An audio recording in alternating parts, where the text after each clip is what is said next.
Gold, trusted gold buyers. మీరు తాకట్టు పెట్టిన బంగారాన్ని విడిపించి ఈ రోజు ఉన్న మార్కెట్ ధరకు కొనబడను. గురుగారు, ఇప్పుడు మీరు అన్నారు అమ్మవారైనా కృష్ణుడైనా శివుడైనా అంతా ఒకటే శక్తి స్వరూపము, మూర్ఖులు అని చెప్పి. ఈ మధ్య కాలంలోనే నాకు జరిగిన ఒక ఎక్స్పీరియన్స్, నేను ఎక్కువగా శివుణ్ణి ఆరాధిస్తూ ఉంటా. ఎందుకు అనవసరంగా నువ్వు శివుణ్ణి ఆరాధిస్తున్నావు, అమ్మవారిని పట్టుకో, శివుడిని ఆరాధిస్తే ఏం ఫలితం లేదు, వాడు పిచ్చోడు, ఇంకా ఎక్కువ ఇబ్బందులు పెడతాడు అని చెప్పి అన్నారు. దానికి నేను ఏం సమాధానం చెప్పాలంటారు? నేను ఎలా నిర్ణయం తీసుకోవాలంటారు? అవతల మూర్ఖులు అయితే వాళ్ళకి ఏం సమాధానం చెప్పద్దు, మన పని మనం చేసేద్దాం. కొంచెం జ్ఞాని అయితే అజ్ఞానంతో కాకుండా కొంత జ్ఞానం కలిగితే వాడికి సమాధానం చెప్పచ్చు. అందుకే భర్తృహరి సుభాషితాలు చాలా గొప్పవి. అజ్ఞ సుఖమారాధ్య. అజ్ఞ అంటే ఏమీ తెలియని వాడు ఉన్నాడు, మూర్ఖుడుగా. వాడు మూర్ఖుడు కాదు, ఏమీ తెలియని వాడు. ఏమీ తెలియని వాడికి బాగు చేయొచ్చట. అజ్ఞ అంటే ఏమీ తెలియని వాడు, సుఖం ఆరాధ్య బాగా చెప్పడానికి అర్హుడు. ఏమీ తెలియని వాడు కూర్చోబెట్టి చెప్పచ్చు. అంతే. సుఖతరం ఆరాధ్యతే విశేషజ్ఞ. బాగా చదువుకున్న పండితుడికి చెప్పచ్చు, ఏమీ తెలియని వాడికి చెప్పచ్చు, బాగా తెలిసిన వాడికి చెప్పచ్చు. జ్ఞానలవ దుర్విదగ్ధం బ్రహ్మాపి నరన్నరంజయతి. జ్ఞానలవ దుర్విదగ్ధుడు అంటే అర్థం ఏంటనమాట? తెలుసున్నది ఎంత, లవము అంటే కొంచెం, కొంచెం తెలుసు కానీ అన్నీ తెలుసని వాడికి అహంకారం. ఈ మధ్యన అలాంటి వాళ్ళు ఎక్కువైపోయారంట యూట్యూబ్లో. వాడికి ఏం తెలియదు, నాకు తెలుసని అహంకారం. అలాంటి మూర్ఖుణ్ణి బ్రహ్మాపి నరన్నరంజయతి. అటువంటి నరుణ్ణి బ్రహ్మ కూడా బాగు చేయలేట. వాడికి ఏం చెప్పలేడు, బ్రహ్మ వచ్చి చెప్పినా వెండవాడు. అందుకే కొంతమంది మూర్ఖులు చూసారా, నేను దేవుడు చెప్పినా చేయను, దేవుడు వచ్చి దిగొచ్చినా విన్నంటాడు. వీడి మొహానికి దేవుడు దిగి వస్తాడా? ఏ దేవుడే కదా, దెయ్యం కూడా దిగిరాదు. అంచేత అటువంటి వాళ్ళకి మనం చెప్పక్కర్లేదు, మన పని మనం చేయాలి. కానీ ఒక గొప్ప అద్భుతమైన శ్లోకం ఆది శంకరాచార్యుల వారు మనలాంటి వాళ్ళ కోసమని దేవి అపరాధ క్షమాపణ స్తోత్రంలో రాశారు. ఆ స్తోత్రం పేరేంటి? దేవి అపరాధ క్షమార్పణ స్తోత్రం. అమ్మా నన్ను క్షమించు అని చిట్ట చివరి చెప్పే స్తోత్రం. అద్భుతమైన స్తోత్రం అది. కొంతమంది వాళ్ళు అది కూడా ఆయన రాయలేదని పిచ్చివాదం చేసేవాళ్ళు ఉంటారు, వాళ్ళని మనం పక్కన పెట్టేద్దాం. కానీ చితాభస్మాలేపో గరళమశనం దిక్పటధర జటాధారి కంఠే భుజగపతిహారీ పశుపతి కపాలీ భూతేశో భజతి జగదీశైక పదవీం భవాని త్వత్పాణిగ్రహణ పరిపాటీ ఫలమిదం. భవాని అంటే ఓ పార్వతి, నీ భర్త శివుడి దగ్గర ఏముందమ్మో గొప్పతనం. ఇది ఎంత గొప్పగా ఉంటుంది ఈ స్తోత్రం, చివరిదాకా వినాలి జాగ్రత్తగా. ఆయన చితాభస్మాలేప, ఎవడో శవాన్ని తీసుకెళ్ళి శ్మశానంలో కాల్చారు. ఆ కాల్చగా వచ్చిన బూడిని ఏమంటారు? చితాభస్మము. చితి మీద నుంచి వచ్చినటువంటి భస్మం. ఆ భస్మాన్ని ఆలేప, ఒంటికి పూసుకుంటున్నవాడు. మనం గంధం పూసుకుంటాం అంటే, మా బొట్టి వాళ్ళం పూర్వం గంధం అరగ తీసుకు పూసుకునేవాళ్ళం. మీ బొట్టి వాళ్ళు ఈ మధ్యన పెర్ఫ్యూమ్స్ వచ్చాయి కదా, కిష్కం కిష్కం అనేది ఏదో కొట్టుకుంటాడు, మళ్ళీ అందులోంచి గాలి వస్తుంది, అందులోంచి వచ్చేది గాలేగా పొగేగా అని మళ్ళీ అడ్వర్టైజ్మెంట్లు. సరే ఏది ఏమైనా మొత్తం మీద సుగంధ ద్రవ్యాలు పూసుకుంటారు. ఆయన మాత్రం ఒంటికి ఏం చేస్తాడు? కాష్టంలో బూడిద పూసుకుంటాడు. పోని ఆహారం ఇడ్లీలో చపాతీలో బూరిలో గారెలో దద్దోజనో తిండు, గరళ వశనం విషమే ఆహారంగా స్వీకరించాడు. ఇంకా మంచి బట్టలు కట్టుకుంటున్నాడా? కనీసం పద్మాకర్ గారైనా అంతో ఎంతో మంచి లాల్చీ వేశారు. కానీ ఆయన దిక్కులే వస్త్రం. దిక్కు అంటే తూర్పు మొదలుకు అన్ని దిక్కులు. పటము అంటే వస్త్రం. దిక్పటధర అంటే దిక్కులను వస్త్రముగా ధరించేవాడు. అదే దిగంబరుడు అంటే. దిక్కు అంబరహ దిగంబరహ. అంబరము అంటే వస్త్రం, దిక్కులు వస్త్రంగా ధరించేటంటే అర్థం ఏంటమ్మా? ఇప్పుడు ఉదాహరణకి ఈ గదే పద్మాకర్ గారికి బట్ట అంటే ఇంక వేరే వస్త్రం వేసుకోలేదు. అది దిక్కులు వస్త్రంగా ధరించేటంటే ఏ బట్టలు లేకుండా ఉన్నాడు. అక్కడికి అది అయిపోయింది. ఇక తర్వాత ఏమంటున్నాడైనా, జటాధారి, చక్కగా క్రాఫ్ దువ్వుకోడు, కర్లింగులు లేవు, కటింగులు లేవు, జడలు అట్ల కట్టేసి ఉంటాయి. ఆ అట్టలు కట్టిన జడల్ని ధరిస్తున్నాడు. మెడలో బంగారపు గొలుసు ఒక్కటి కూడా లేదు. భుజగపతిహారి, బుస్సుమని మీదకి వచ్చే కాటురాజు గారిని మెడలో వేసుకున్నాడు ఆయన. పావుని గొలుసుగా వేసుకున్నాడు. పశుపతి, ఇంకా ఆయన ఎవరికి అధిపతి? పశువులకు అధిపతి. చేతిలో చూస్తే ఏ కంచము ఆకో పుచ్చుకుని వాళ్ళంతా బఫేని పెడుతున్నారుగా, ఆయన స్వామివారు ఏం చేస్తున్నారట, కపాలం ధరిస్తాడు, భిక్షాపాత్రగా చేతిలో పుర్రిని ధరించాడు బ్రహ్మ కపాలాన్ని. భూతేశ, భూతాలకు అధిపతి. ఇవన్నీ అవలక్షణాలు పైకి కనపడ్డాం. కానీ ఇన్ని అవలక్షణాలున్నా జగదీశైక పదవీం భజతి అంటే సమస్త లోకాలకి ఈశ్వరుడు అవుతున్నాడు. జగదీశ్వరుడు అనగా సమస్త లోకాలకి అధిపతి, చక్రవర్తి. అన్ని లోకాలని పరిపాలించడానికి కావలసిన అర్హతలు వచ్చేసి ఆయనకి. లోకాలన్నిటినీ పరిపాలిస్తున్నాడు. కారణం ఏమిటో తెలుసా? భవాని త్వత్పాణిగ్రహణ పరిపాటి ఫలమిదం. నీ పాణిగ్రహణం చేశాడు, నీ చెయ్యి అందుకున్నాడు, అంటే నిన్ను పెళ్లి చేసుకున్నాడు. అమ్మ ఆయనలో అన్ని అవలక్షణాలే, అయినా లోకాలను పరిపాలిస్తున్నాడు. కారణం నిన్ను పెళ్లి చేసుకోవడం. ఇదంతా నీ అనుగ్రహం. అంటే ఇందాక ఒక ఆవిడ చెప్పిందనోగా, ఏమని? అమ్మవారిని పూజిస్తే లాభం ఆయన దగ్గరే ఉంది అని. ఈ పై శ్లోకం యొక్క తాత్పర్యం ఇలా కనపడుతుంది. అంటే ఇందాక మీరు అన్నట్టు మిడిమిడిగా తెలుసుకొని మాట్లాడే మాట. ఇప్పుడు ఈ శ్లోకంలో ఉన్న అంతరార్థం తెలిస్తే మనకు ఆశ్చర్యం కలుగుతుంది. సామాన్యుడి భాషలో చెప్పాలంటే వాడికి పిచ్చెక్కుతుంది. ఇప్పుడు అమ్మవారిని పార్వతి అనలేదండి. పార్వతి అంటే పర్వతరాజు కూతురు, పుట్టింటి వారి పేరుతో పిలవాల. భవాని అన్నాడు ఆయన. భవాని అంటే అర్థం ఏంటి? భవస్య పత్ని భవాని అంటే శివుడి పెళ్ళామా. దాని అర్థం ఏంటి? మళ్ళీ అక్కడ ఏమంటాడంటే ఆవిడ్ని ఓ శివుడి పెళ్ళామా అన్నాడు. మనకి ఏమనిపిస్తుంది? ఆవిడ పొగిడినట్టు ఏం లేదు. మళ్ళీ వచ్చేసరికి నువ్వు ఎన్ని గొప్ప లక్షణాలు ఉన్నా, నీ వల్ల ఆయనకు గొప్పతనం వచ్చినా నువ్వు శివుడి పెళ్ళానివే. నీ అనేది నీప్ అని ఒకటి ఉంటుంది వ్యాకరణంలో. ఆ నీప్ అనేది కొన్నింటికి చేరితే భార్య అని అర్థం వస్తుంది. ఆ ఏ పదాలకి? భవ దానికి నీపు చేరితే భవాని, మృడ నీపు చేరితే మృడాని, రుద్ర నీపు చేరితే రుద్రాణి, శర్వ శర్వాణి. వీటికి భార్య అని అర్థం వస్తుంది. అందులో శివాని లేదు. అందుకే శివాని అనే శబ్దం అసాధు. శివాని అని వాడేస్తారు కానీ శివ శబ్దం పక్కన నీపు ఉండదు. భవ, రుద్ర, మృడ, శర్వ ఇది ఆకృతి గణం. వీటికి మాత్రమే చేరితే భవాని, రుద్రాణి, మృడాని, శర్వాణి అవుతాయి. కాబట్టి ఇంత చేసి నువ్వు ఎంత గొప్పదానివైనా, నీ వల్ల ఆయనకి వచ్చినా నువ్వు ఆయన పెళ్ళానివే అని చెప్పడం. ఇంకా పైకి వద్దాం. ఇందాక చెప్పినవి, ఈ ప్రపంచంలో ఎవడైనా కాష్టంలో ఉన్న బూడిదను పూసుకుంటాడా? మీకు ఎంతో స్నేహితుడు ఒక ఆయన ఉన్నాడండి, ఎంతో ఇష్టుడు ఒక ఆయన ఉన్నాడు. ఆ గొప్ప వ్యక్తి ఒక ఆయన తాతగారు అంటే చాలా ఇష్టపడతాడు. ఆ తాతగారు పోయారనుకుందాం. ఆ తాత లేకపోతే బతకలేనన్నవాడు ఆ తాతగారి శరీరం కాలిపోయాక ఆ బూడిద పూసుకుంటాడా?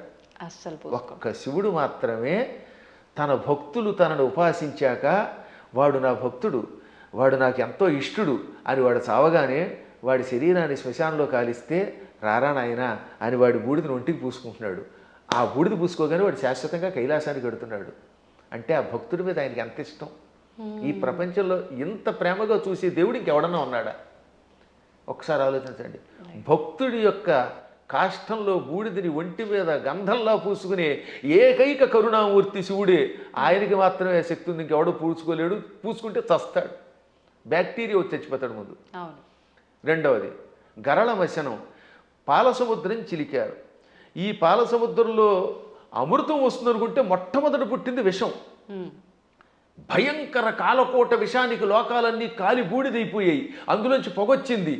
అందరూ దిక్కులేక శివ రక్షించమని ఆయన దగ్గరికి వెళ్ళారు. ఒక్కడు తాగాడా దాన్ని ఎవడన్నా? ఇంతమంది సోకాళ్ళు దేవతల్లో ఒక్కడైనా దాన్ని తాగి రక్షించాడా? ఒక్క శివుడు మాత్రం పార్వతి కేసు తిరిగి, పార్వతి వీళ్ళు నా పిల్లలు రక్షించమని అడిగారు, తాగేస్తున్నాను అన్నాడు ఆయన. అప్పుడు భార్య తాగమంటుందండి నిజంగాను? ఏ భార్య అయినా సరే, ఏమండి వాళ్ళకి మతి లేకపోతే మీకు మతి లేదా? బాబోయ్ నా మంగళసూత్రం గట్టిగా ఉండాలి, మీరు తాగద్దనాలా? కానీ ఆవిడే ఉంది, తాగేయండి. అందుకే పోతన గారు అక్కడ ఒక అద్భుతమైన పద్యం రాశారు భాగవతంలో అష్టమ స్కంధంలో. మృంగెడివాడు విభుండని, మింగేవాడు తన భర్తని తెలుసు. ఆ మింగేవాడు తన భర్త అని ఆవిడ తెలియదా? తెలుసు. మృంగెడిదియు గరళమనియు, ఆయన మింగేది గరళం విషం తప్ప అమృతం కూల్ డ్రింకు కాదని ఆవిడికి తెలుసు. అది తాగితే ఏం జరుగుతుందో కూడా తెలుసు. అది ఇంకోటి ఎవడన్నా తాగితే చచ్చిపోతాడే తెలుసు. అయినా మేలని ప్రజకుల్ మృంగుమనే సర్వమంగళ మంగళ సూత్రంబునెంత మది నమ్మినదో. ఎంత అద్భుతమైన పద్యం. అయినా ఈ సృష్టి అంతా తన పిల్లలు, మా పిల్లలు బాగుండాలి, వాళ్ళ కోసం మేము ఏమైనా పర్వాలేదు అని త్రాగమన్నది. తాగమండవే కాదు, తన మంగళసూత్రాన్ని అంత నమ్మింది. శివుడు నా మెడలో మంగళసూత్రం కట్టాడు, కట్టాక ఆయనకి ఏం అవ్వదు, నా మెడలో ఆయన కట్టిన మంగళసూత్రం ఉండగా ఈ విషం కూడా ఆయన ఏమీ చేయదనే నమ్మకంతో తాగమన్నదట. అది వాళ్ళ దంపత్య యొక్క బంధం. ఆ దంపతులు ఇద్దరిలో ఎవరు గొప్ప ఎవరు తక్కువ అంటే అది అజ్ఞానం. ఈవిడ వల్ల ఆయన, ఆయన వల్ల ఈవిడ. ఇంతకీ ఎందుకు చెప్తున్నానంటే, నేను అంతటి కాలకోట విషమును టక్కన చేతిలోకి తీసుకుని ఇంత నేరేడు పండు ముద్దగా మార్చి మింగాడు ఆయన.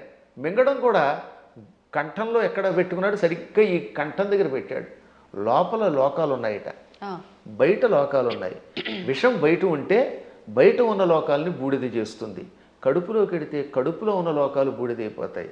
ఇక లోకములు లేని ఏకైక స్థానం ఆయన కంఠాన్ని మాత్రమే అట్టే పెట్టాడు. కంఠంలో లోకాలు లేవు, అందుకని గొంతుకులో పెట్టాడు. ఇక్కడుంటే ఎవరికీ ప్రమాదం లేదు కనుక. ఇప్పుడు మీకు ఒక కాఫీ ఇస్తాం, తాగండి. తాగి నాలుక మీద కానీ కడుపులోకి కానీ పంపకుండా గొంతుకులో అట్టే పెట్టగలరా? అస్సలు సాధ్యం. గుట్టక వేస్తే టక్కన కిందకి దిగిపోవాల్సిందే, లేదా అతి కష్టమే నోట్లో పెట్టాలి. అది కూడా ఎంతసేపు పెట్టగలం, బయటనే ఉమ్మాలి, అవునా? అటువంటిది అంత కాలకోట విషయాన్ని ఇక్కడ బంధించే శక్తి ఏ దేవతకుంది? ఒక్క శివుడికి ఉన్నది. అందుకే తెల్లని శివుడి శరీరం కూడా, శివుడు కూడా నాలా అందంగా తెల్లగా ఉండేవాడు. ఈ విషం కంఠంలోకి వెళ్ళాక నీలంగా మారిపోయి శ్రీకంఠుడు గరళకంఠుడు అయ్యాడు. అది ఆయనకు ఒక ఆభరణం అయింది, కీర్తి తెచ్చిపెట్టింది. అందువల్ల గరళ వచనం అంటే అంతటి విషాన్ని ఆహారంగా స్వీకరించి గొంతుకులో పెట్టినవాడు ఆయన తప్పెవడున్నాడమ్మా. ఇంకా ఆకాశాన్ని జుట్టుగా మార్చుకొని అట్లగట్టేలా జడలు పెట్టాడు. ఆకాశంలో ఉన్న మబ్బులు అవన్నీ ఆయనకి కేశములైపోయాయి, వ్యోమకేశుడు ఆయన. అందువల్ల జటాధారి. మెడలో వాసుకి అని పిలువబడే ఒక భయంకర సర్పాన్ని ఎవడు పెట్టుకోగలుగుతాడు? ప్రపంచంలో పాముల్ని భరించే శక్తి ఇద్దరికి ఉంది. ఒక ఆయన పాము మీద పడుకున్నాడు, శ్రీ మహావిష్ణువు ఆదిశేషుడి మీద. ఇంకోటి ఎవడు ఆయన భరించలేడు. ఆ వాసుకినేమో మెడలో ఈయన గొలుసులో వేసుకున్నాడు. అలా విషసర్పమును కూడా ఆభరణంగా ధరించావు. పశుపతి అంటే మనందరం పశువులం, జీవులందరినీ ఏమంటారు? పశువులు. ఇంగ్లీష్లో కూడా man is a social animal అంటారు, గుర్తుపెట్టుకోండి. సంస్కృతంలో కూడా అంతే. పశువులు జంతువునాం నరజన్మ దుర్లభం. ఈ జంతువులలో మానవ జన్మే దుర్లభము. కాబట్టి ఏ లాంగ్వేజ్లో అయినా సరే పశు శబ్దమునకు ప్రాణులు అని అర్థం. ప్రాణులందరినీ పరిపాలించేవాడు ఆయన పశుపతి అంటే.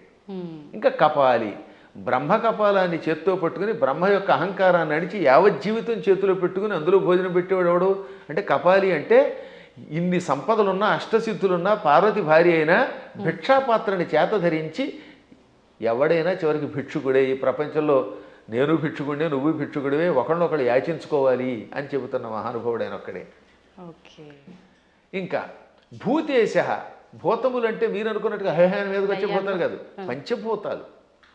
ఈ పృథివ్యాపస్తేజో వాయురాకాశములు, భూమి అగ్ని జలము వాయువు ఆకాశం అనే పంచభూతములు, ఇక ప్రాణులు, వీళ్ళందరికీ అధిపతి. అందుకే ఆయన జగత్తుకి ఈశ్వరుడు అయ్యాడు. అందువల్ల నువ్వేం చేసావు? ఆయన గొప్పతనం గ్రహించి ఆయన కోసం తపస్సు చేసి ఆయనే భర్త అవ్వాలని దగ్గరికి వెళ్ళి పార్వతి అని పేరున్నదానివి భవాని అయిపోయావు, ఆయన భార్యవై. అందుకే ఇప్పటికి కూడా ఇంగ్లీష్ వాళ్ళు మన సంస్కృత సంప్రదాయాల్లో కొన్ని పాటిస్తున్నారు. ఉదాహరణకి పద్మాకర్ గారి భార్య ఉంది, ఆవిడ ఏమన్నా మిసెస్ పద్మాకర్ అంటారా లేదా? అంటారు. రంగవేణి గారిని పిలవకుండా అంటే భవానీలాగా. పార్వతి కాస్త ఆయన భార్య అయ్యాక మిసెస్ శివ అయ్యింది. ఆ మాట భవానీ అన్నాం అంతే టెక్నిక్గా. అంటే ఎంత గొప్ప శక్తి! శివుడి భార్యని అనిపించుకోవడానికి ఇష్టపడుతోంది కానీ నేను పార్వతిని ఫలానా వాళ్ళ పుట్టింటి వారి సంబంధమైందని అనిపించుకోవడానికి ఆవిడ ఇష్టపడటం లేదు. ఈ లక్షణాలు ఆయనలో గొప్పవి కాబట్టే ఆయనని నువ్వు వరించావు. నీ వల్ల ఆయన పార్వతీ వల్లభుడయ్యాడు. ఈ విధంగా ఇద్దరు గొప్పవారే. ఇంక చివరిగా దిక్పటధరహ అంటే దిక్కులే వస్త్రములంటే మొత్తం ప్రపంచం అంతా వ్యాపించినవాడు. అది వ్యాపిస్తే కదా బట్ట అయ్యేది. మీరు ఆలోచించండి, తూర్పు పడమర ఉత్తరం దక్షిణం ఆగ్నేయం నైరుతి ఈ వాయువ్యం ఈశాన్యం అని పిలువబడే దిక్కులు పైన కింద ఉన్నవి మనకు బట్ట అవ్వాలంటే మనం అంత శరీరం కలిగిన వాళ్ళు అయ్యి ఉండాలి. ఇప్పుడు నాకు ఈ గది బట్ట అవ్వాలంటే నేను గది అంతా నిండిపోవాలి, అప్పుడే ఈ గదిని నేను బట్టగా ధరించగలను, అవునా? అందువల్ల సర్వవ్యాపకుడు అని అర్థం. అటువంటి వాళ్ళ యొక్క గొప్పతనాన్ని గ్రహించలేక శివుడిని పూజిస్తే కష్టం వస్తాయి పార్వతిని పూజించని, లేక పార్వతిని పూజించకు శివుడిని పూజించని, లేక ఈ ఇద్దరిని పూజించి విష్ణువుని పూజించగని విష్ణువుని పూజించి వీళ్ళని పూజించకు అన్నాడంటే వాడు అజ్ఞాని, ఏ విధమైన ఉపాసనా బలం లేనివాడు. అందువల్ల వీటికి అతీతంగా సర్వవ్యాపకుడైన శివుడు ఆయన ఏకో దేవ, ఏకో దేవ కేశవో వా శివో వా, ఒకడే దేవుడు. నువ్వు శివుడను, కేశవుడను, పార్వతి అను, లేక లక్ష్మి అను, సరస్వతి అను, కుమారస్వామి అను, విఘ్నేశ్వరుడను, ఇన్ని రూపములతో కనపడుతున్న పరమాత్మ ఒక్కడే. గురుగారు, అంటే మాలాంటి జ్ఞానం లేని వాళ్ళము ఇలాంటి పిచ్చి ప్రశ్నలు వేయటంలో అర్థం ఉంది, వాదించడంలో అర్థం ఉంది. కానీ ఎంతో జ్ఞానం ఉండి నలుగురికి చెప్పే స్థాయిలో ఉన్నవాళ్ళు కూడా కొంతమంది శివకేశవుల ఇద్దరు భేదం చూపించి మేము శైవులము, మేము వైష్ణులము ఇలా మాట్లాడుతూ ఉంటారు కదా, మరి దాని గురించి ఏమంటారండి? అక్కడే అసలు వాళ్ళ జ్ఞానులు అనకూడదు, వాళ్ళు భక్తులు అంతే, మూఢభక్తులు. వాళ్ళు భక్తులే. మూఢభక్తి ఏం చేస్తుందో తెలుసా? ఆ రూపాన్ని తప్ప ఇంకోటి ఇష్టపడకుండా చేస్తుంది. మూఢభక్తి వల్ల కూడా ఎప్పుడో ఒకప్పుడు పరమాత్మ దగ్గరికి కడతారు అనుకోండి, అందులో సందేహం లేదు. జ్ఞానభక్తి కలిగిన వాడు అలా ఎందుకంటాడు? జ్ఞానంతో ఉన్నవాడు వాడు ఏ రూపం చూస్తే ఆ రూపంలోనే ఇంకోటి వస్తాడు. మహానుభావులైన ఋషుల్ని నేను చూశాను కదా, వశిష్ఠుడు ఉన్నాడు, రాముడిలో శివుని చూడగలిగాడు, శివుడిలో రాముడిని చూడగలిగాడు. కైలాసాల్లో వైకుంఠం చూడగలిగాడు, వైకుంఠంలో కైలాసాన్ని చూడగలిగాడు. అమ్మవారి దగ్గరికి వెళ్ళారు. దుర్వాసుడు అన్ని లోకాలకి వెళ్ళాడు. విశ్వామిత్రుడు అలా అన్నీ చూడగలిగాడు. వాళ్ళు జ్ఞానులు. ఇంకా మూఢభక్తులు అంటే ఏమిటనమాట? నేను ఆ రూపమును తప్ప ఇంక దేన్ని చూడండి అంటాడు ఆయన. ఆ ఆశ్చర్యం ఏమిటంటే తులసీదాస్ గారు తన ఆత్మచరిత్ర రాసుకున్నాడు. ఆయన బృందావనం వచ్చాడు. అక్కడ కృష్ణుడు కనపడగానే కళ్ళు మూసుకున్నట్ట. ఏమి నాయన నన్ను చూడగానే కళ్ళు మూసుకున్నావు, నన్ను ఎందుకు చూడటం లేదంటే, నేను రామభక్తుడిని, రాముడి తప్పేవాడిని చూడన్నాడు. అప్పుడు ఆ కృష్ణుడు ఏమన్నాడు? రాముడైనా కృష్ణుడైనా నేనే కదా, నువ్వు భాగవతం చదివినవాడివి, నేను ఎన్నో అవతారాలు ఎత్తానని నీకు తెలుసు కదా అంటే, అన్నీ నాకు అనవసరం, నువ్వే అన్ని రూపాలు, నువ్వే మత్స్యకూర్మాది సమస్త అవతారాలు ధరించావు, అయినా నేను రాముడి తప్ప చూడను, నాకు ఆ కోదండం పుచ్చుకుని ఏకపత్నిరతుడిగా ఉన్న రాముడే కావాలి, కృష్ణుడు వద్దన్నాడు. అప్పుడు ఆయన నవ్వి రాముడిగా, ఇది కృష్ణ విగ్రహంలో ఉన్న స్వామివారు రాముడిగా దర్శనమిచ్చాక అప్పుడు నమస్కరించాడు.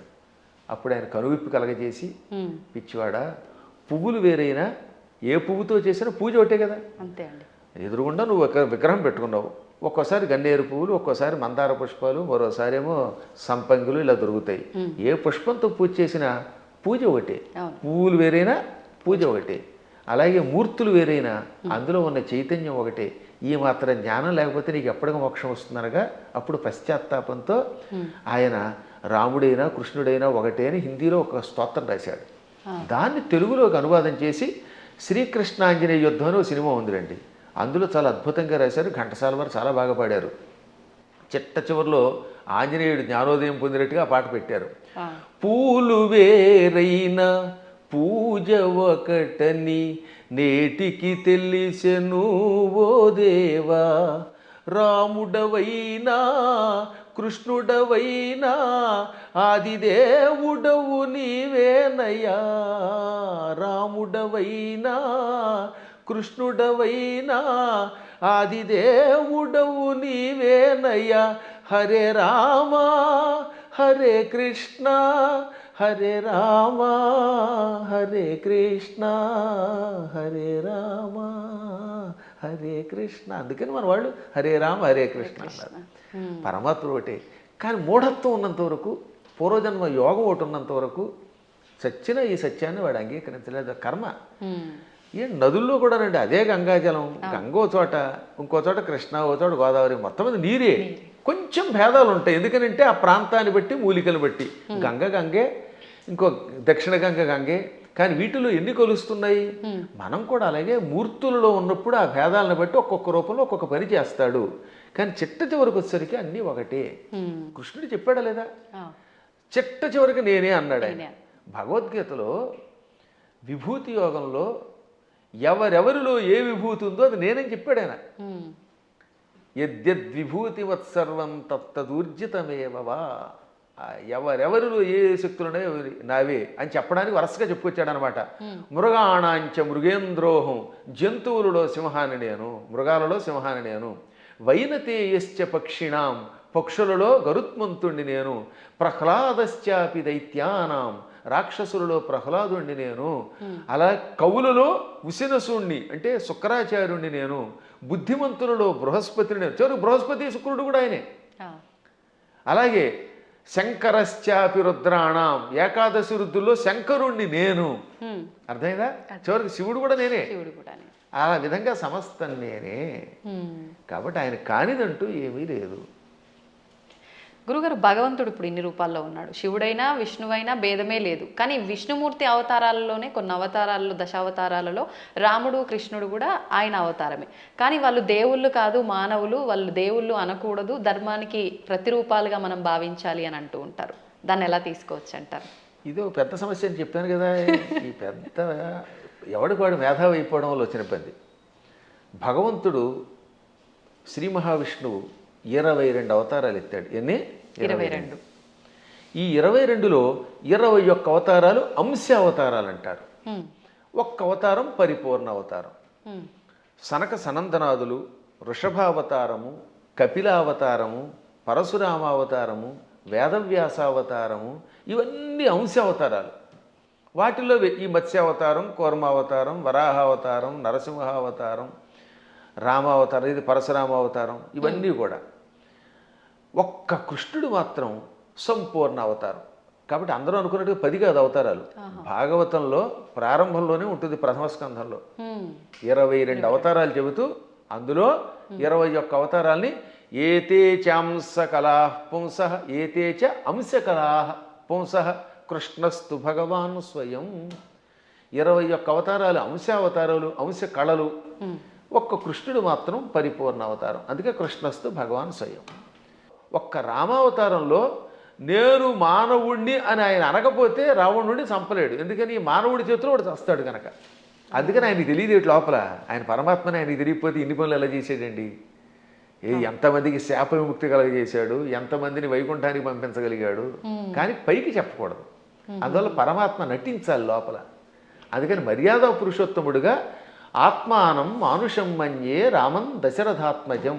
దేవతలంతా చిట్ట చివర వచ్చి ఏది రావణవధ అయిపోయాక నువ్వు విష్ణువు అంటే మీరు ఏదో విష్ణువు అంటున్నారు, అదిని పొగుడుతున్నారు, నాకు తెలియట్లేదు, నేను మాత్రమే అనుకుంటున్నాను, నన్ను నేను మానవుడు అనుకుంటున్నాను.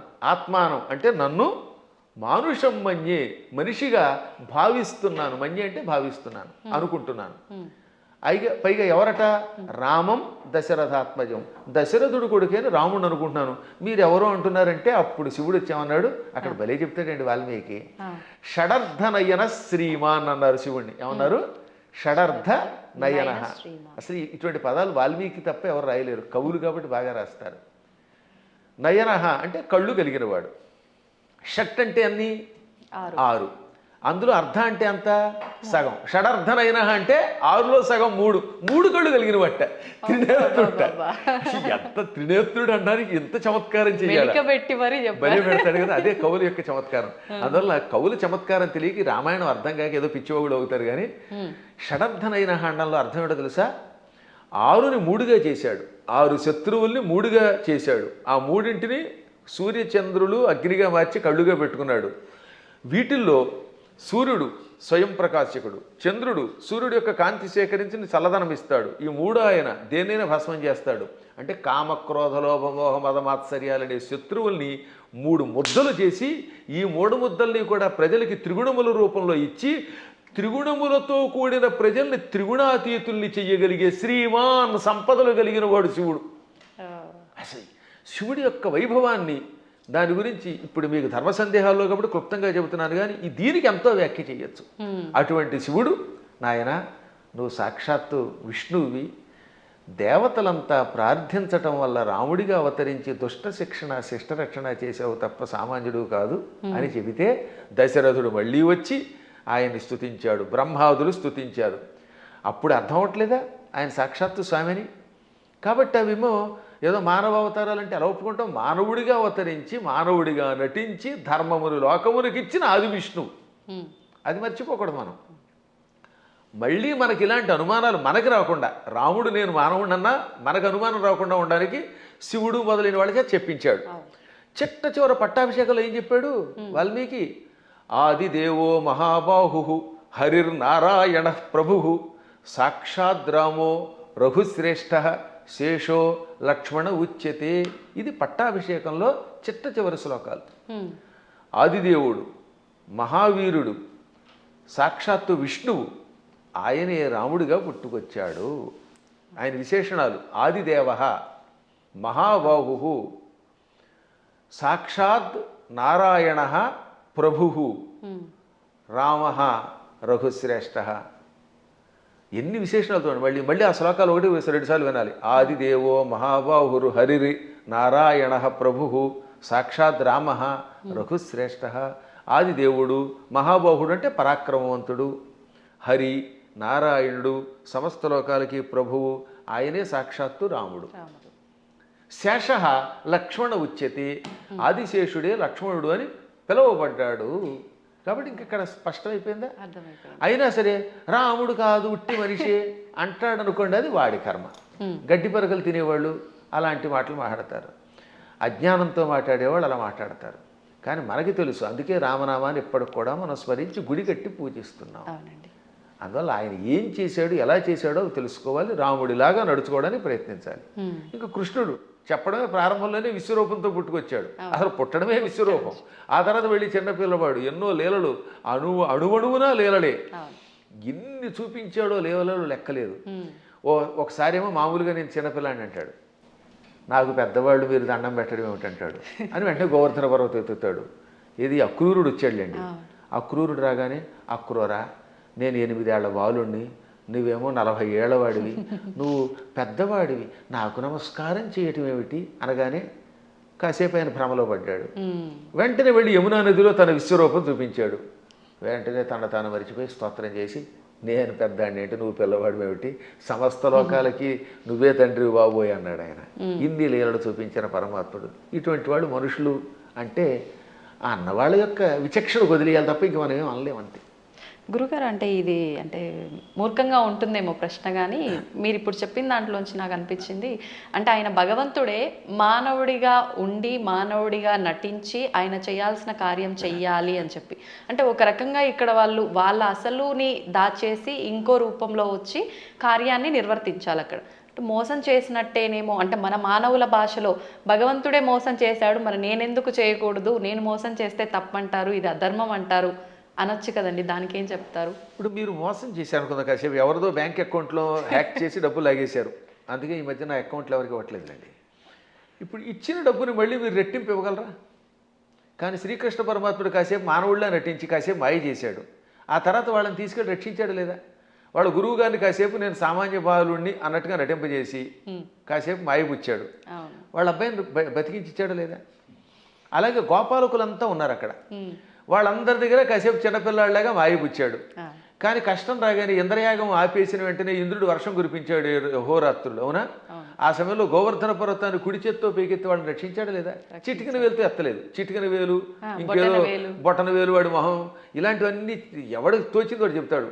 కరేణైకేన అన్నారు, అంటే ఒక చేత్తో, అది కూడా దక్షిణ హస్తేన 2 సార్లు వ్యాసుడు రాశాడు. తెలుగులో కూడా గోవర్ధన గిరి ఎత్తెన్ చక్క నొక్క కేలన్ లేలన్ అని పోతన గారు అనువాదం చేశాడు. మళ్ళీ అది ఏ చెయ్యో మనకి తెలియదు కదా, అందుకని తర్వాత పద్యంలో వలకేలదాల్చి అంటే కుడి చేత్తో ఎత్తి విపుల ఛత్రంబుగా బట్టి అన్నాడు, చేత్తో ఎత్తాడు ఆయన. పర్వతాన్ని 7 రోజులు ఎవరెత్తగలరు? అప్పుడు వాళ్ళకి అర్థమైందా లేదా? కాబట్టి పరమాత్ముడు ఎప్పుడు నేను పరమాత్ముడిని భూలోకంలో ఉన్నప్పుడు చూపిస్తే తన లీలలు, అప్పుడు అవతల వాళ్ళు ఈయంతో సన్నిహితంగా మెలగలేరు. ఇప్పుడు మీ పై ఆఫీసర్ ఎప్పుడు స్ట్రిక్ట్గా నేను ఆఫీసర్ అని కూర్చుంటే మీరు ఏం ఉద్యోగం చేస్తారు? ఈ దిక్కుమాలాడు శాడిస్ట్ దొరికాడు అంటారా లేదా? అంటారండి. ఏడిపించేస్తే మీకు స్వేచ్ఛ ఇవ్వాలి. అందువల్ల ఆఫీసర్, బహుశా మీదైనా ఆఫీస్ అనుకుంటున్నాను, నాకు తెలియదు అది. ఒకవేళ ఇతరుల దగ్గర ఉద్యోగం చేస్తే ఆ ఉద్యోగం చేసినంతసేపు అవతల వాడు ప్రేమగా చూడాలి. ఇప్పుడు నా దగ్గర చాలామంది పనిచేస్తున్నారు, అర్చకులు పనిచేస్తున్నారు. నాతో పాటు మీరు చూశారు కదా, నాతో పాటు ఓ సహాయకుడు వస్తాడు రాజు. మా అర్చకులు సాయి మనోజ్ కానీ లేకపోతే పవన్ శర్మ కానీ, వీళ్ళు నన్ను ప్రేమగా తండ్రిలా భావించి కూడా ఉంటున్నారు కాబట్టి ఇంత హాయిగా ఉంటున్నారు. వాళ్ళు ఎందుకు ఖర్చు పెట్టారు, ఎలా చేశారు నేను అడగను. అప్పుడు వాళ్ళు ఇంకా నిజాయితీగా ఉంటారు. అవునండి. ఇంట్లో వంటకి మాకు చిన్నప్పుడు ఒక ఆయన ఉండేవాడు, ఒక హౌస్లో ఉండేవాళ్ళండి. ఆయన కోటీశ్వరుడు, బంగారపు అధిపతి. వంట ఆవిడికి వేరుశనగ గుళ్ళు ఇచ్చి ఎన్ని గుళ్ళు ఖర్చు పెట్టేవారు వాడు. ఆయన ఎన్ని గ్రాములు కాదు, 100 గింజలు ఇచ్చి ఈ పూటకి 10 గింజలు, రేపు మళ్ళీ పోపులో 10 గింజలు, 10 మినపగింజలు, ఆ. 10 శనగగింజలు. ఉన్నారా ఇలాంటి వాళ్ళు? ఉన్నారు.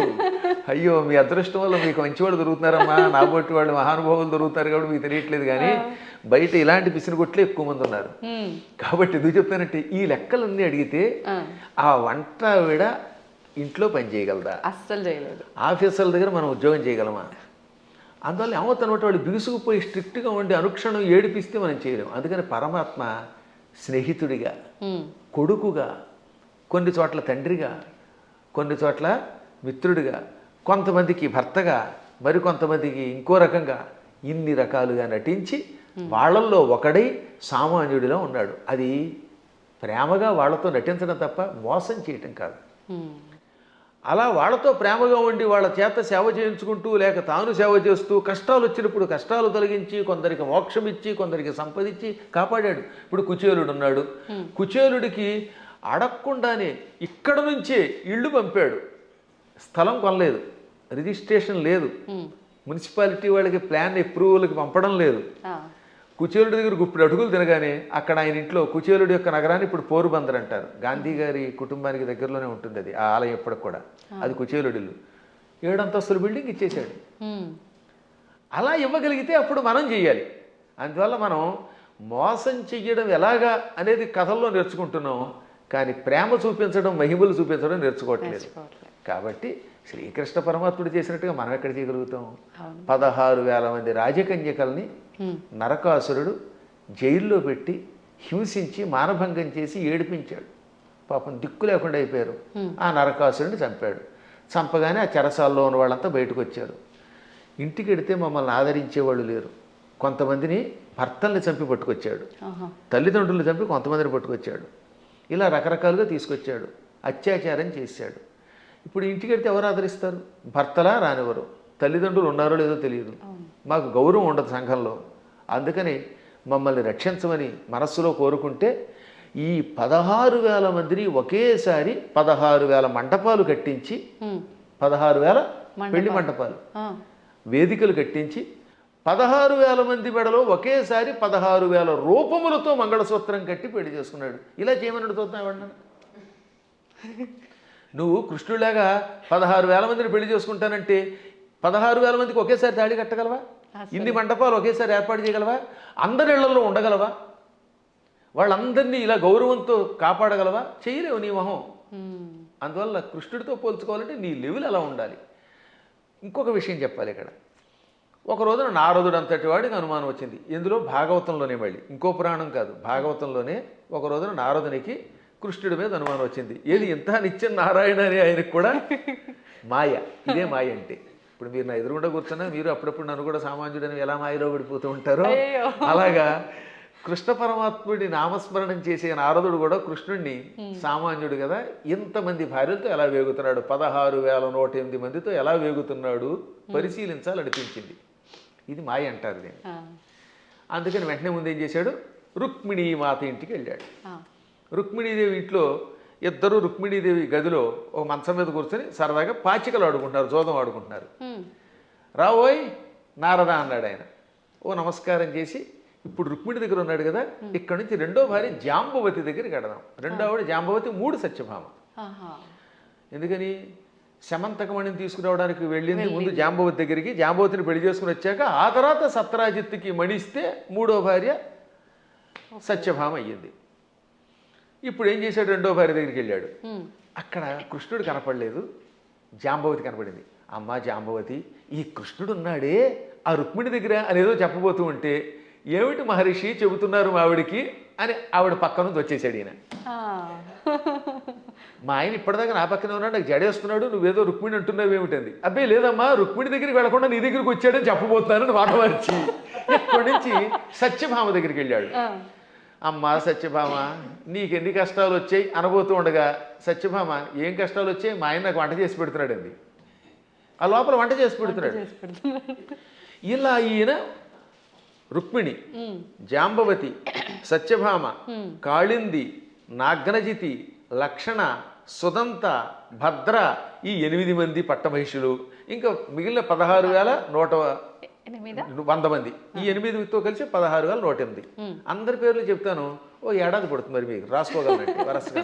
వాళ్ళందరి పేర్లు నాకు తెలుసు, కంఠస్థం కూడా చేశాను. ఎవరికైనా ఓపిక ఉంటే ఓ ఎపిసోడ్ అంతా వాళ్ళ పేర్లు అలా చెప్పుకుంటూ వెళ్ళిపోతాను. ఒక్కొక్కళ్ళ పేర్లు 2 సుకేసిని, కేసిని, మంజస, సమంజస, పుంజస, ఇలా రకరకాల పేర్లు కొన్ని రిపీట్ అవుతూ ఉంటే కొద్ది తేడా ఉంటాయి. ఇంతమంది ఇళ్లల్లోనూ ఈ నారదుడు వెళ్ళడం, ఒక ఇంట్లో పాలు పితుకుతూ, ఓ చోట పాయసం చేస్తూ, ఓ చోట కాళ్ళు ఒత్తుతూ, ఓ చోట ఏమో ఇంకోటి చేస్తూ, ఓ చోట ఏమో ఇల్లు తుడుస్తూ, ఓ చోట సరదాగా ఆడుతూ పాచికలు ఆడుతూ, ఓ చోట ఏమో ఇంకో బంతి ఆడుతూ, అన్ని చోట్ల కనబడ్డాడు. పిచ్చెక్కిపోయింది నారదునికి. అంతే కదా మరి. ఇది భాగవతంలో నారదుడు కృష్ణుని పరీక్షించుట అనే ఘట్టంతో రాశారు భాగవతంలో.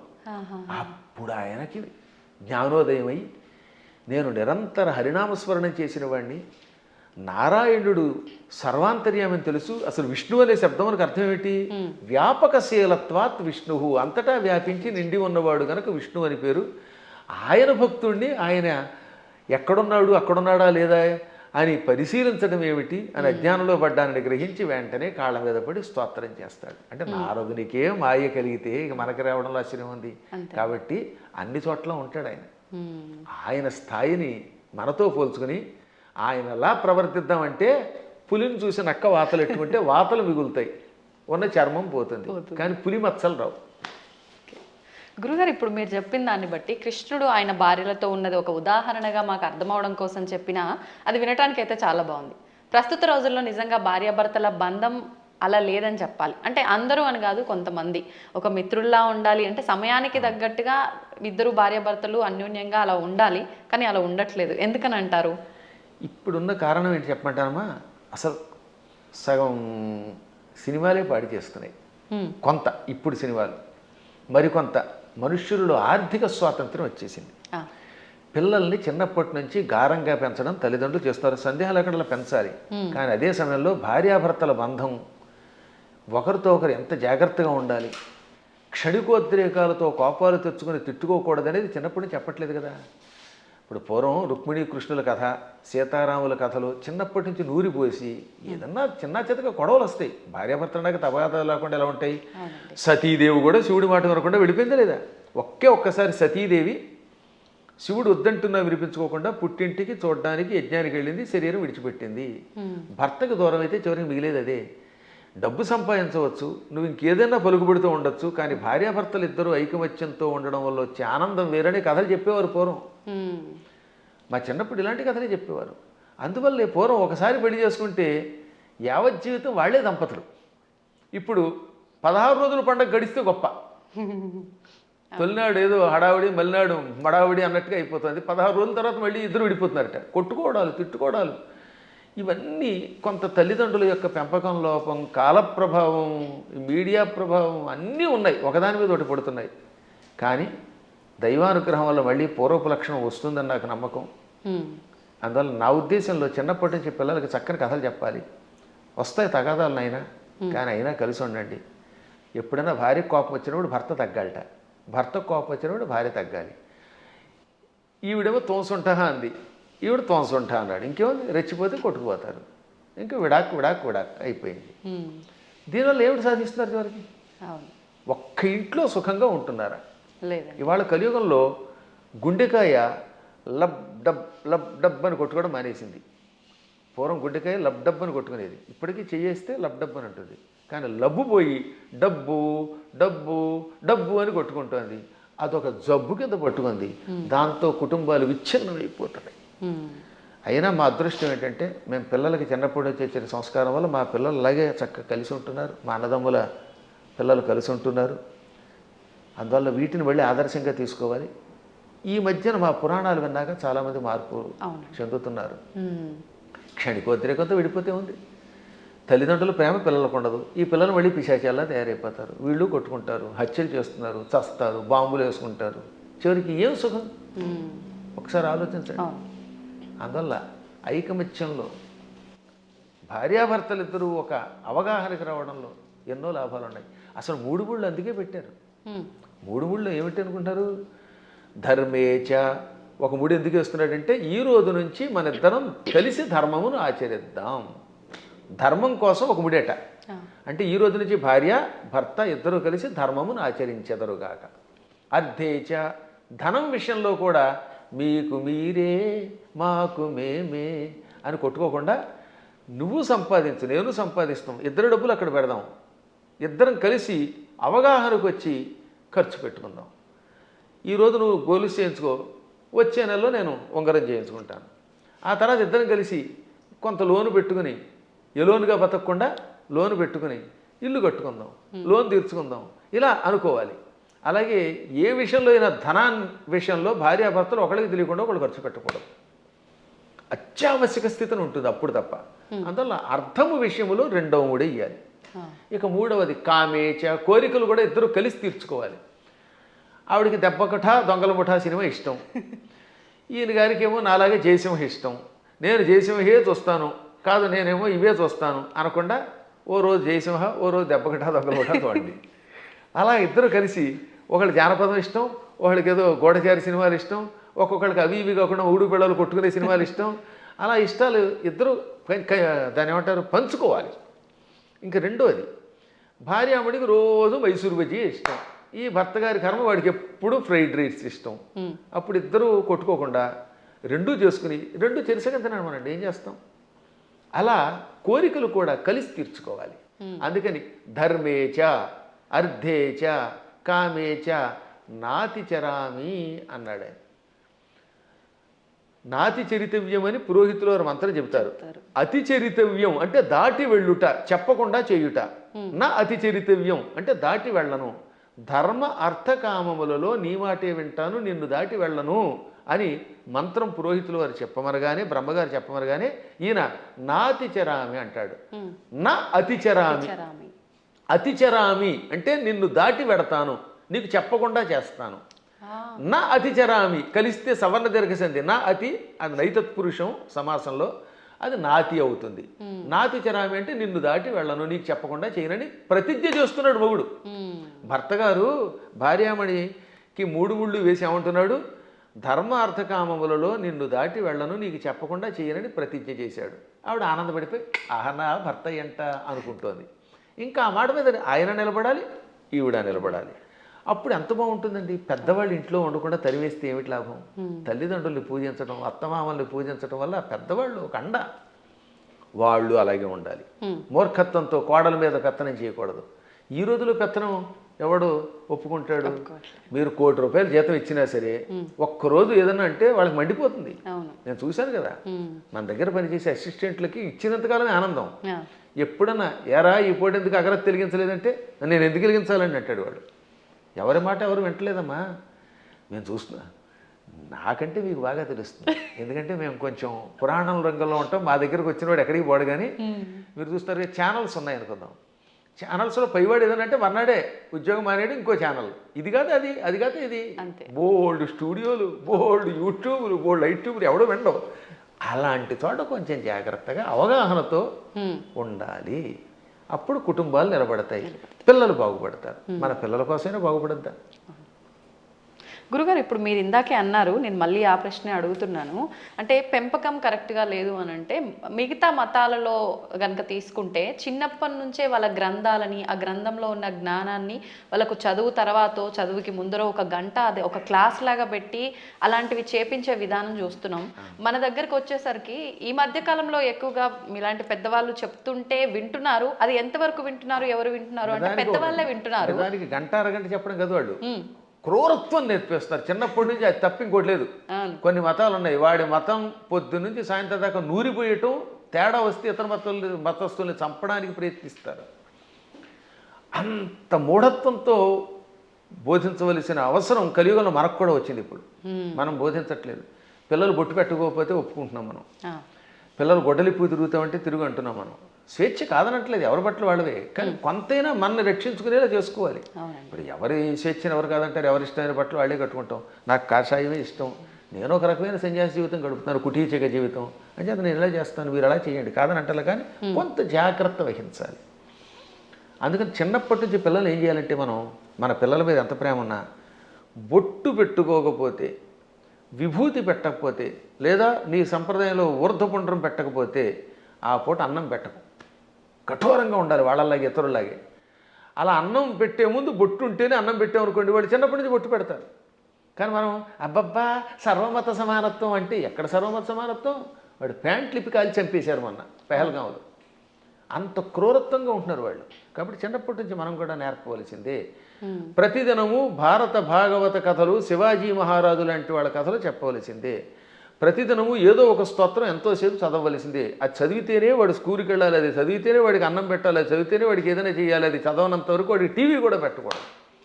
ఇలా మనం 10 ఏళ్ళు అలవాటు చేసాం అనుకోండి చిన్నప్పుడు, ఇంకా తర్వాత వాడు అలవాటు పడిపోతాడు. మా చిన్నప్పుడు మా నాన్నగారు పురాణములు చెబుతూ ఉంటే ఆయన మంచి కంఠంతో చక్కగా స్పష్టంగా చెబుతూ ఉంటే విని మేము ఇంకా అక్కడ దాని మీద ఆసక్తి పొందామా లేదా? అవునండి. అందువల్ల తల్లిదండ్రులు పిల్లలకి అది నేర్పాలి. ఇప్పుడు ఈ మతమును మన పిల్లలకి నేర్పడం అనేది ఉందే, అది ఇంకో దానికో కాదు, కనీసం బ్రతకడానికి అవసరం అయిపోయింది. వాస్తవం. నువ్వు బతకాలంటే నేర్చుకోవాల్సిందే. లేదా ఆ మతం మారు, లేదా చంపేస్తాడు. భవిష్యత్తులో ఒకటే, నీ మతమును అనుసరించి నువ్వు గట్టిగా నిలబడకపోతే వాళ్ళ మతంలోకైనా వెళ్ళాలి, లేదా వాళ్ళ చేతిలో చావాలి. రెండే మిగిలాయి. చావలేము, ఆ మతంలోకి మారలేము, మధ్యలో బతకడానికి లేదు. కాబట్టి హిందువులారా, ఎవరేమనుకున్నా సూటిగా స్పష్టంగా మీకు చెబుతున్నాను, హిందువుల ఐకమత్యంతో ఉండడం ఇప్పుడు వాళ్ళ బ్రతుకు కోసం అవసరం. మీరు మీ పిల్లలకి చిన్నప్పటి నుంచి మన ధర్మాన్ని నూరిపోయండి, మన గురువుల దగ్గరికి తీసుకెళ్ళండి, ఆలయాలకి తీసుకెళ్ళండి. శని ఆదివారాలు వచ్చేయంటే వెళ్ళి తెరవలసిందే గుడికి. మీ పిల్లలకి బొట్టు పెట్టుకోకపోతే, రామ అనకపోతే, కృష్ణ అనకపోతే, శివ అనకపోతే అన్నం పెట్టకండి. అలా నేర్పకపోతే భవిష్యత్తులో మీకు ఏ విధమైన దిక్కు ఉండదు, మిమ్మల్ని రక్షించేవాడు లేడు. బాగుపడతారా? నా మాట వినండి, లేదా పొండి కర్మపుణ్యం పాలై అని ఎంత గట్టిగానో చెబుతున్నానమ్మా. ఇటువంటివి చాలా అవసరం. ఇవాళ మీ బొట్టి వాళ్ళు ఇంకా ఈ ధర్మాన్ని ప్రోత్సహిస్తున్నారు కనుక.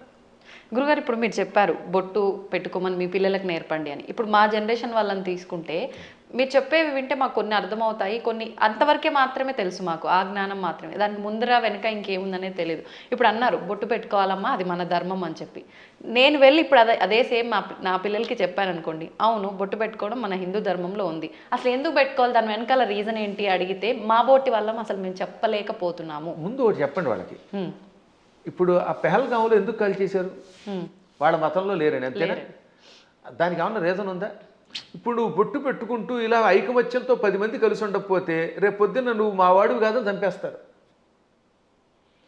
కాబట్టి ఒకటి, ముందు మన ధర్మం బతకడానికి అవసరం చెప్పండి. రెండవది, ఈ కనుబొమ్మల మధ్యలో బొట్టు పెట్టుకుంటే ఒకటి అందం. ఇప్పుడు మీరు ఆ కాస్త బొట్టు తీసేసి ఉంటే మీ మొహం చూడలేం, అదో రకంగా కనపడతారు, పిశాచపు మొహంలో ఉంటుంది. బొట్టు పెట్టుకుంటే సౌందర్యం. తర్వాత ఈ కనుబొమ్మల మధ్యలో జ్ఞాపక శక్తి పెంచడానికి చాలా ఉపయోగపడుతుంది. రోజు నిత్యం ఈ చూపుడు వేలుతోటి బొట్టు పెట్టుకోగా ఒత్తిడికి జ్ఞాపక శక్తి పెరుగు, చురుకుతనం పెరుగుతుంది. కొంతకాలం అబ్జర్వ్ చేయండి మీరే. ఇప్పుడంటే కెమికల్స్ వచ్చాయి, స్టిక్కర్స్ వచ్చాయి, కానీ పూర్వం కుంకుమ అంటే కుంకుమ పెట్టుకుంటే దానివల్ల ఆడవాళ్ళలో ఒక రకమైన జ్ఞాపక శక్తి, ఇంట్లో ఏ మూల ఏ వస్తువు పెట్టినామో వాళ్ళు గుర్తున్నట్టుగా ఎవరికి ఉండదు. పోపుల డబ్బాలో ఫలానా దాంట్లో కందిపప్పు ఉంది, దాంట్లో పెసరపప్పు ఉంది, ఆవాలు ఉన్నాయని ఎలా గుర్తుపెట్టుకున్నారమ్మా వాళ్ళు అవధానులు. మేము పద్యాలు గుర్తుపెట్టుకున్నట్టుగా అది బొట్టు వల్లే వస్తుంది. జుట్టు చక్కగా కొబ్బరి నూనె రాసుకుని దువ్వుకుంటూ ఉంటే జుట్టు ఊడిపోకుండా ఉంటుంది. ఇప్పుడు కొబ్బరి నూనె ఎందుకు రాసుకోవాలంటున్నారు? అందుకని కొబ్బరి లేదు, రబ్బరి లేదు, శుభ్రంగా నున్నగా అయిపోతుంది. దానికోసం బోడి ఖర్చు పెడుతున్నారు, అవునా?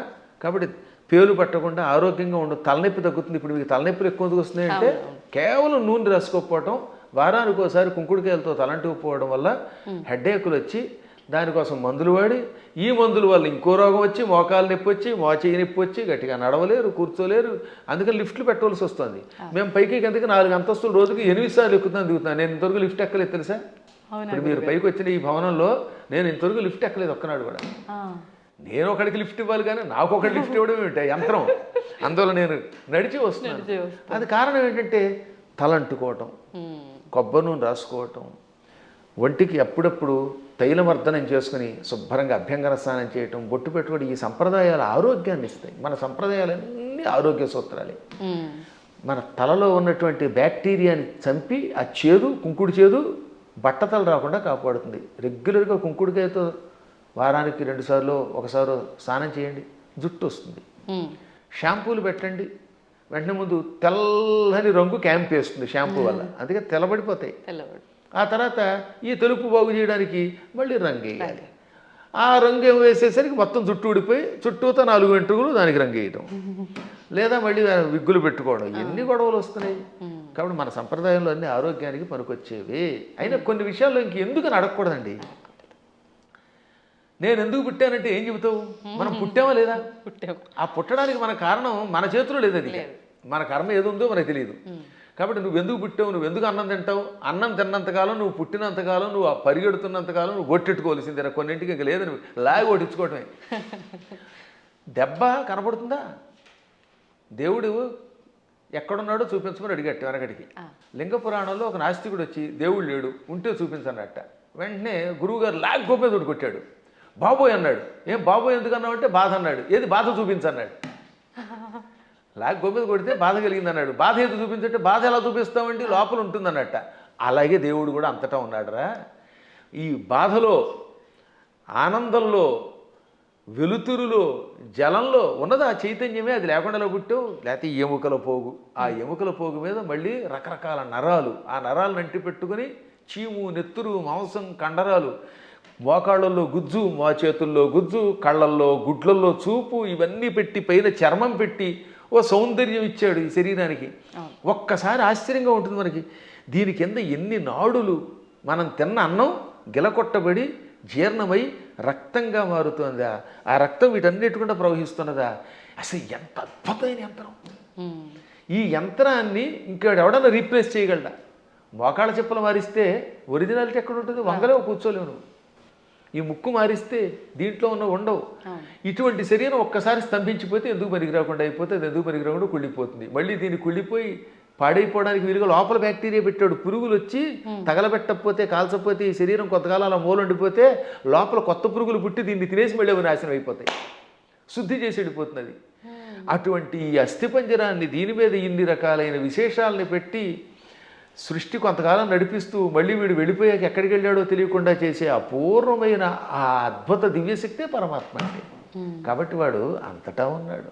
పిల్లలకి పిడివాదం కాకుండా చిన్నప్పటి నుంచి కనుక నేర్పితే 8 ఏళ్ళు వచ్చాక మనం నేర్పలేము. బై బర్త్ చిన్నప్పటి నుంచి బొట్టు బొట్టు కట్టు వాడికి స్తోత్రాలు నేర్పాలి. ఇప్పుడు నేను ఉదాహరణ చూస్తాను. మా మనవడు ఉన్నాడు, మా మనవరాలు ఉండేది. వాళ్ళు రామ అనకుండా అన్నం తినరు. వాళ్ళ అమ్మ నాన్న అలా పెంచుతున్నారు. శివాజీ మహారాజుకి జై అంటాడు మా మనవడు వచ్చి కత్తి తీసి. ఆ శివాజీ కథలు నేర్పారు. ఆ రకంగా చిన్నప్పటి నుంచి నేర్పితే ఖచ్చితంగా ఈ మార్గంలో వస్తారు. నేర్పినారని దరిద్రులు కొంతమంది ఉంటారు, కొంతమంది క్రూరులు. ఆ కమ్యూనిస్టులు మనమేం బాగు చేయలేము. వాళ్ళు నికృష్టులు, వాళ్ళ పక్కన వదిలేద్దాం, అది వాళ్ళ కర్మ. కానీ ముందు మన ప్రయత్నం మనం చేయాలి. గురుగారు, ఇప్పుడు మీరు ఇందాక అన్నట్టుగా పిసినారి కానివ్వండి, ఇలాంటి మూర్ఖులు నాస్తికులు కానివ్వండి, ఇదంతా అంటే వాళ్ళ కర్మను బట్టే వచ్చారు అనుకోవచ్చా? మరి లేదు అంటే ఇప్పుడు మీరు చెప్పినట్టుగా పెంపక లోపము అలా కూడా అనుకోవచ్చా? దీనిలో చాలా పనిచేస్తాయి. పెంపకంలో కొంత లోపం, వాళ్ళ పూర్వకర్మలు కొన్ని, చుట్టుపక్కల వాతావరణం కొన్ని, పరిస్థితులు కొన్ని, ఇవన్నీ కర్మల యొక్క ఫలితాలు. అందుకే కొంతవరకు మనం మన ప్రభావంతో మార్చొచ్చు అండి. చెప్ప కొంత మారుతారు, అంతా మారదు. కానీ అలాగే కొన్ని చూడగా ఎప్పటికో కొంతమంది మారుతారు. కొన్ని పుట్టుకతో వచ్చే దరిద్ర లక్షణాలు ఉంటే అవి చచ్చేదాకా మారవు. అందుకే వాటిని ఏమంటారు? నైసర్గికములు అంటారు. నిసర్గ అంటే బై బర్త్ వచ్చేదాన్ని.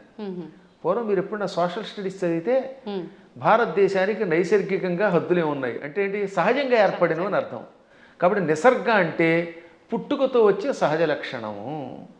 అటువంటి లక్షణాలకి అన్నీ పోవుగానే కొంతవరకు మార్చచ్చు. నాస్తికులు కూడా చివరిలో మారినవాళ్ళు లేరు. కొంతమంది పేరు కమ్యూనిస్టులు, మా ఆవిడ రమ్మందండి అని మళ్ళీ ఏడుకొండల దగ్గరికి వెళ్ళడం. అందువల్ల వాళ్ళ ఆవిడ రమ్మన్నా కదా, వీడికి లోపల ఎంతో కొంత భయం ఉంటుంది. దొంగ కనపడ్డావు, అది సంఘంలో ఒకసారి అందులోకి వెళ్ళాక ముద్ర ఎంచుకుని దానికోసం అలా ఏడుస్తారు. కానీ లోపల వాళ్ళకి పీకుతుందమ్మా. ఇంతెందుకు, నేను ఎరిగి నాతో క్లాస్మేట్ ఉండేవాడు, పక్కా కమ్యూనిస్ట్ అనేవాడు. ఓ రోజు గుండు కొట్టించుకొచ్చాడు. ఏమిటంటే తిరుపతి వెళ్ళాట. ఎందుకంటే ప్రపంచ నాస్తిక సభలు దిగ్విజయం అయితే గుండు కొట్టించుకుంటానన్నట్ట. అది వ్యవహారం. కాబట్టి ఇలాంటి వాళ్ళు కూడా ఉంటారు. అది పూర్వం ఒక సామెత ఉండేది, round at stage, flat at home అని. అంటే భూమి గుండ్రంగా ఉందనేమో వేదిక వచ్చి చెప్తాట, ఇంట్లోకి వచ్చాక లేదు బల్లపరుపుగా ఉందంటాట. అంటే ఇంట్లో ఒకటి బయట ఒకటి అనమాట. బయట 4 తోటేమో round at stage, flat at home అని మా చిన్నప్పుడు సామెత ఉండేది. ఇది వేదికల మీద పూర్వం ఇంగ్లీష్లో మాట్లాడేవారు కదా, వాళ్ళు ఇలా మాట్లాడేవారు అనమాట. ఆహా. అప్పట్లో ఇంగ్లీష్ వాళ్ళ టైంలో అంతా ఇంగ్లీషే ఉపన్యాసం. ఆ ఉపన్యాసాల్లో చిలకవర్తి లక్ష్మీ నరసింహం గారి దగ్గరికి ఒక ఆయన వచ్చాడు. ఆయన పేరు బిపిన్ చంద్రపాల్. బిపిన్ చంద్రపాల్ ఉపన్యాసంలో మాటిపిండే చెప్పింది. ఆహా. ఆయన ఇంగ్లీష్లో అనర్గళంగా మాట్లాడుతూ హిందువులు అలా చేస్తున్నారు, బయటకు వచ్చినప్పుడు ఒక రకంగా, ఇంట్లో ఉన్నప్పుడు ఒక రకంగా ఏడుస్తారు, అలా ఉండకండి, ఇంట్లోనూ బయట హిందువుల్లో ఉండండి అని చెప్పడానికి ఆయన మంచి మాట చెప్పాడు ఆయన. కాబట్టి మనం ఏది నమ్మేమో అది చెయ్యాలి చివరిదాకా. అజ్ఞానంతో కూడినవి చేయకుండా ఉండాలి. సరే, ఏది ఏమైనప్పటికీ ముందు పిల్లల్ని మన మార్గంలో మనం పెంచుతామమ్మా. విన్నారా బాగుపడతారు, వినకపోతే మనం ఏం చేయగలుగుతాం? గుర్రాన్ని తీసుకెళ్ళగలం, మంచినీళ్ళు తాగించలేం కదా. అందువల్ల అలా చేయడానికి ప్రయత్నిద్దాం. మళ్ళీ భగవంతుని అనుగ్రహించినప్పుడు ఇంకోసారి కలుసుకుందాం.